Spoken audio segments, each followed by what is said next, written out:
매일 아침 책 읽기로 하루를 시작하는 행복 습관, 미라클 독서입니다. 오늘 함께 읽어볼 책은 머니 카피, 수익을 10배로 복사하는 투자의 기술. 페이버 김태영 지음, 경이로움에서 펴낸 책입니다. 프롤로그. 아프리카 TV 경제방송 1위 설명왕 테이버입니다. 아프리카 TV에서 경제방송을 한 이유. 아프리카 TV에서 방송을 시작한 때는 2018년 9월이었습니다. 처음 1년은 주제를 특정하지 않고 방송을 했습니다. 그러다 2019년 한일 무역 분쟁과 디플레이션의 공포라는 큰 이슈가 떠오르면서 주식 투자를 하는 시청자들이 이런 질문을 많이 하시더라고요. 도대체 왜 이렇게 주가가 빠지나요? 어떻게 대응해야 될까요? 필자는 나는 10년 넘게 주식시장에 참여한 투자자로서 이야기거리가 많았습니다. 그렇게 아프리카 TV에서 처음 경제를 말하기 시작했습니다. 여러 참여자들과 주식에 대해 또 경제에 대해 의견을 나누고 분석하면서 필자만의 경제 방송을 만들어갔습니다. 그리고 2020년 코로나19 사태가 발생하면서 주식에 대한 개인 투자자의 관심이 폭발했죠. 이 시기에 주식을 말하는 사람들도 늘어났습니다. 그러나 시청자들이 어려워하는 것은 경제였습니다. 경제는 수학에서 공식 같은 개념입니다. 주식 투자에서 최고의 수익률이라는 결과값을 얻으려면 경제라는 공식을 잘 활용해야 합니다. 하지만 많은 투자자들이 공식보다는 결과에만 집중합니다. 그러다 보니 정작 주가가 상승하는 이유와 하락하는 이유는 모르는 경우가 많습니다. 큰 수익이 발생하면 기쁘지만 큰 손실이 발생하면 그 이유를 몰라 멘붕에 빠지는 것이죠. 적어도 가까이 알고 지내는 지인만큼은 안전하게 부자가 되었으면 하는 바람을 담아 그때부터 본격적으로 방송 컨셉을 경제로 잡았습니다. 이후 매일 밤 찾아오는 시청자가 점점 늘었고 그 결과 평균 시청자 수 1000명, 교양학습 방송 분야 1위라는 성과를 달성했습니다. 그래서 주식 수익률은 얼마예요? 아프리카 TV는 소통이 생명인데요. 몇 년간 경제방송을 진행하면서 필자가 가장 많이 받은 질문은 무엇일까요? 바로 수익률은 얼마입니까? 라는 것입니다. 필자는 개인적으로 시장을 압도하는 수준의 수익률을 기록하는 투자자는 아닙니다. 예를 들어 코스피가 10% 상승하면 필자는 20% 정도의 수익률을 목표로 잡고 경제와 시황, 기업 보고서와 뉴스를 읽고 전략을 짭니다. 여기서 가장 중요한 점은 꾸준히 시장 수익률을 상회할 수 있는가라는 것입니다. 주식 투자에서 관심을 끄는 부분은 수익률 10배, 1억 원으로 100억 원을 만들었습니다. 라고 표현되는 결과입니다. 하지만 결과는 이미 지나간 과거의 일입니다. 시간을 되돌릴 수 있는 능력이 없는 한 결과를 똑같이 만들어낼 수 없습니다. 그렇기에 미래를 준비하는 자세가 무엇보다 중요합니다. 필자는 삼성 바이오로직스, 이하 삼바가 상장되었을 당시 장기 투자를 목표로 매수했습니다. 하지만 1년 6개월가량 꾸준히 우상향한 삼바의 매수 가격이 3배를 달성했을 때 전량 매도했습니다. 아직 이재용 부회장의 구속이라는 오너 리스크가 터지기 전이라 매도를 고민하는 사람은 많지 않았습니다. 그러나 필자가 보기에 17만 원이었던 주가가 실적이 뒷받침되지 않는 상황에서 50만 원까지 상승한 것은 다소 의아했습니다. 실적 증가 속도와 공장 증설 속도, 미래 가치 등을 고민한 필자는 결국 팔기로 했고 결과적으로 성공적인 매도가 되었습니다. 이후 오너리스크가 발생해 주가는 반토막이 났죠. 한편 동일한 기간에 투자한 카카오는 손해를 봤습니다. 매수 시점에 10만 원 수준이었던 주가가 7만 원까지 하락했죠. 다행히 삼바와 카카오를 비슷한 비율로 투자했기에 전체 계좌를 기준으로 보면 익절에 성공했는데요. 동일한 기간에 겪은 성공과 실패 경험을 통해 좋은 교훈을 얻었습니다. 사실 인상적인 투자 경험은 따로 있습니다. 주식 초보 시절에 겪은 2010년 금호타이어 워크아웃입니다. 당시 금호타이어는 글로벌 타이어 판매량 탑5 안에 드는 우량 기업이었습니다. 하지만 과도한 부채와 그룹사의 부실로 2009년 12월 워크아웃을 발표합니다. 2008년 리만 브라더스 사태로 한 차례 폭락한 금호타이어의 주가는 워크아웃 발표로 바닥을 뚫고 더 아래로 떨어졌습니다. 2007년 1주당 5만 원이었던 수준에서 2010년 1월 9천 원까지 무려 80% 넘게 급락했죠. 그때 필자는 무상감자나 유상증자 등의 재무개선 계획에 대해 무지했기에 금호타이어라는 이름만 보고 투자를 했는데요. 초심자의 운인지 금호타이어는 8월까지 꾸준히 우상향하면서 단기간에 50% 이상의 수익을 안겨줬습니다. 아르바이트를 하면서 모은 돈으로 만든 소중한 수익은 지속적으로 익절하면서 생활비로 사용하기도 하고 다른 기업에 물타기를 하기도 했습니다. 그러던 어느 날 예상치 못한 거래 정지 상황을 마주하게 되었습니다. 투자자들이 흔히 이야기하는 감자탕을 먹게 된 것이죠. 그나마 생활비로 쓰려고 많은 비율을 매도한 상황이라 원금 손실은 없었지만 시스템을 몰라서 당한 전형적인 주식 초보의 실수였습니다. 이후 공시를 확인하고 주식 용어를 공부하기 시작했습니다. 당시엔 쉽게 알려주는 블로그나 책이 없어서 스스로 공부하는 것이 쉽지 않았지만 꾸준히 학습하다 보니 재무제표를 읽는 방법이나 시황을 해석하는 나름의 비결을 터득할 수 있었습니다. 그 결과 2020년 폭락장과 폭등장에서 알맞은 대처를 할 수 있었죠. 3살 버릇 80까지 간다 라는 속담이 있습니다. 개인적으로 첫 3년의 주식 투자 습관이 평생 간다라고 생각합니다. 이 책은 여러분이 좋은 투자 습관을 기르는 데 필요한 경제 개념들을 알기 쉽게 눌러 담은 기본서입니다. 큰 수익만 쫓는 투자자보다는 확실하고 안정적인 투자를 하기 위한 기초 개념을 공부하려는 분들을 위한 이야기입니다. 그럼 지금부터 시작해 보겠습니다. 파트 4. 투자의 격언. 1. 소문에 사서 뉴스에 팔아라. 매수 매도 타이밍을 결정할 때 가장 많이 떠올리는 격언이 소문에 사서 뉴스에 팔아라일 것입니다. 그 의미를 한번 뜯어볼까요? 소문에 사라라는 말은 상승이 발생할 가능성을 발견했을 때를 의미합니다. 뉴스에 팔아라라는 의미는 가능성이 실현 혹은 공개되었을 때를 말합니다. 예를 들어 A기업이 임상시험을 진행하고 있습니다. 임상 결과가 나올 때쯤 주가가 가파른 각도로 상승하는 경우가 많습니다. 딱히 임상시험의 성공을 예상해서 주가가 상승하는 것이 아닙니다. 임상시험 결과가 나올 것이라는 소문에 주가가 미리 상승하는 것이죠. 이후 임상시험 결과가 실제로 발표되면 성공이든 실패든 주가는 하락하는 일이 많습니다. 임상시험이 실적으로 바로 연결되는 것은 아니어서 뉴스가 나오자마자 투자자들이 매도하는 것이죠. 공장 증설이나 배당 증가, 합병, 어닝 서프라이즈 등 여러 호재 뉴스 역시 마찬가지입니다. 이런 호재 발표 직전에 주가가 이미 올랐다면 대부분 결과 발표와 함께 차익 실현이라는 이유로 주가가 떨어집니다. 주식시장에 참여하면서 제일 많이 신경 써야 하는 부분이 바로 이것입니다.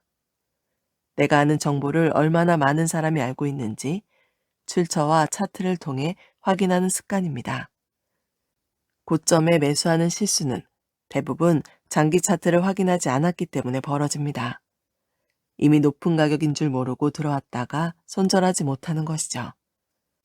매분 매초 수익률 게임이 진행되는 주식시장에서는 좋은 기업인지 나쁜 기업인지 구분하는 것만큼 좋은 가격인지 나쁜 가격인지 구분하는 것도 중요합니다. 2. 무릎에 사서 어깨에 팔아라. 무릎에 사서 어깨에 팔아라 라는 말을 들어보셨을 겁니다. 적당히 사서 적당히 팔아야 수익률도 보전하고 멘탈도 보존할 수 있다는 격언으로 볼 수 있습니다.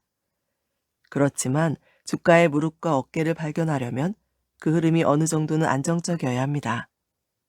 국내 주식 중에서 그나마 주가가 안정적인 기업들은 삼성전자, SK하이닉스, 현대차, LG화학 등 비교적 규모가 큰 기업들입니다. 반면 2021년 초 개인 투자자들의 도박정으로 불렸던 이트론, EID, 이화전기, 동방, KCTC 등은 하루에도 5%, 10%씩 등락폭이 컸습니다. 시가총액이 작아서 개인 투자자들의 심리에 따라 급등과 급락이 발생하기 쉬운 변동성에 매우 취약한 종목들이었죠.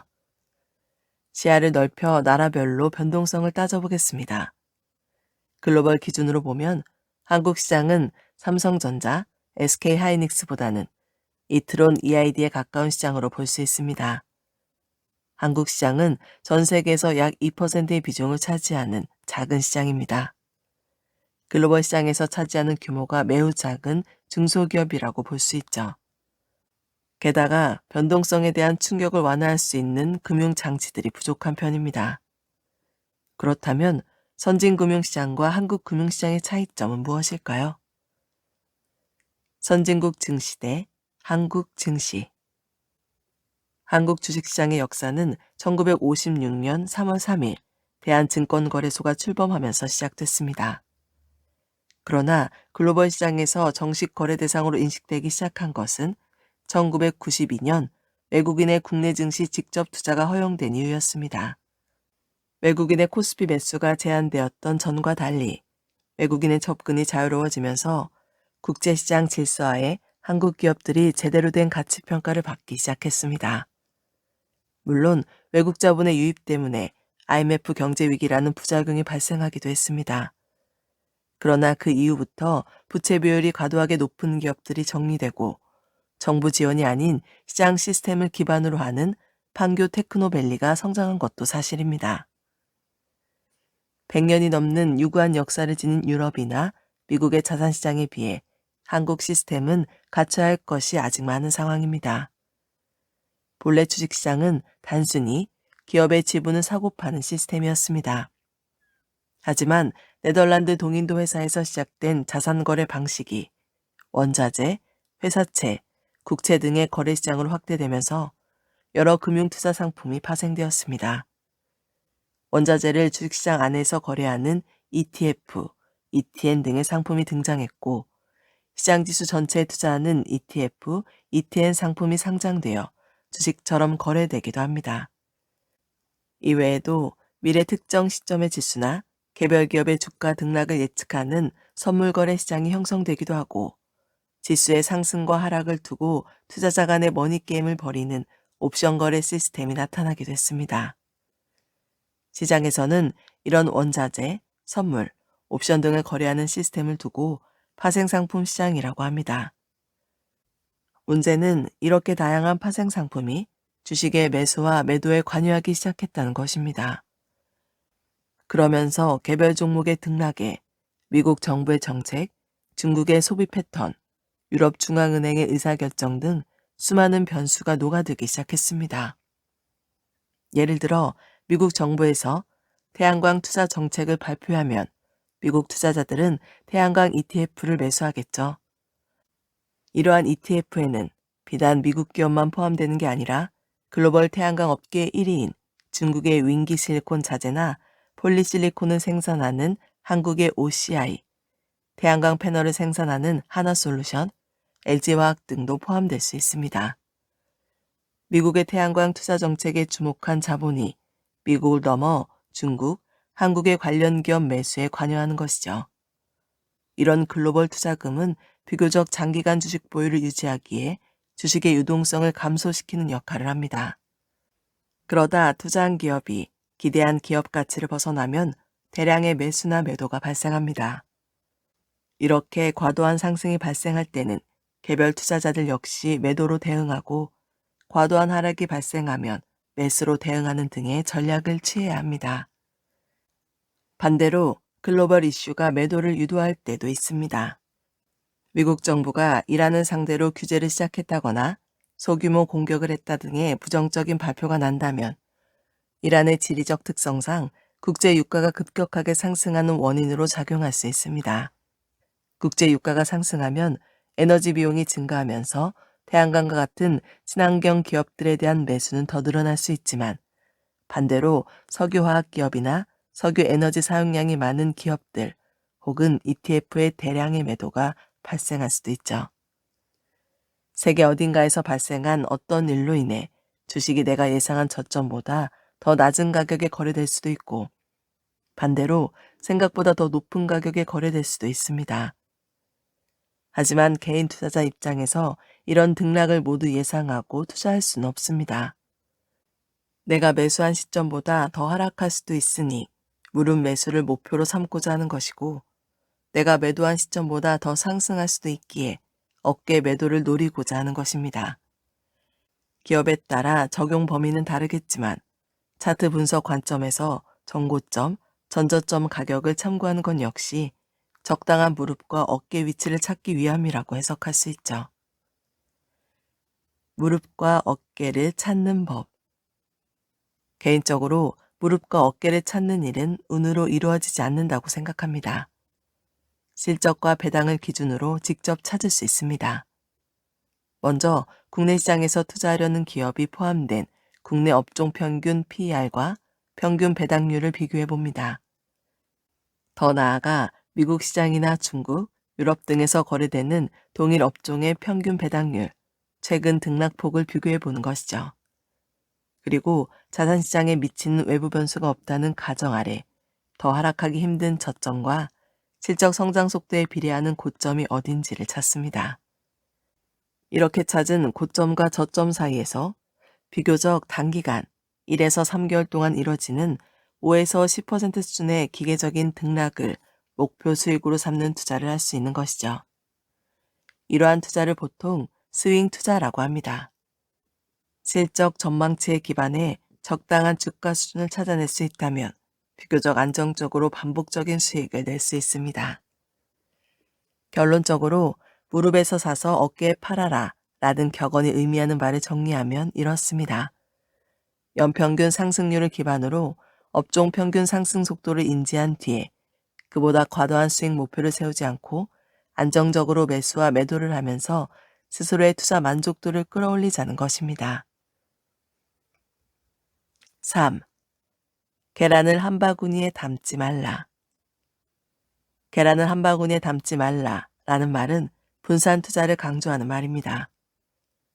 주식시장의 본질은 기업이 투자자로부터 필요한 자금을 모집하고 투자자는 기업 성장의 열매를 함께 누리는 데 있습니다. 덕분에 다양한 기업들이 주식시장에 기업을 공개하고 투자자들은 여유가 되는 만큼 쇼핑하듯 종목을 고르며 투자할 수 있죠. 선택권이 많은 이 시장에서 초보 투자자들은 두 가지 실수를 많이 합니다. 첫 번째 실수. 첫 번째 실수 유형은 높은 비중의 투자금을 하나의 기업에 몰아넣는 것입니다.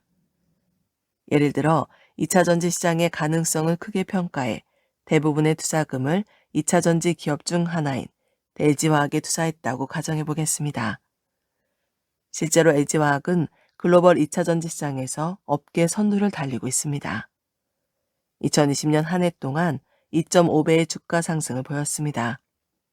2020년 3월 기록한 저점 기준으로 9개월 만에 3.5배나 상승했을 만큼 2차 전지 업종을 대표하는 기업이었죠. 향후 2차 전지 시장은 10배 이상 성장할 것이라는 장밋빛 전망이 많았기에 많은 투자자들이 LG화학에 투자하기를 주저하지 않았습니다.